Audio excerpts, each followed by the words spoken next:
আরিজ, তোমার চুলটা একটু বড় হয়ে গেছিল না, সেই জন্য কেটে দিচ্ছে।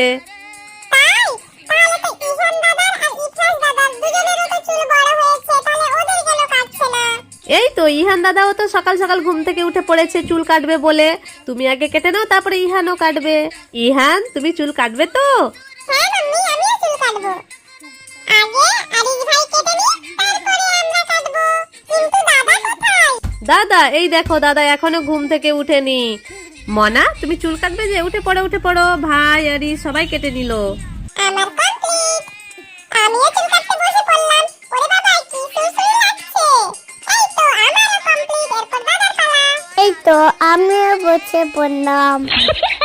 কখন যে হবে? হয়ে যাবে, একটু অপেক্ষা করো। আমার হয়ে গেছে। ইয়ে ইয়ে।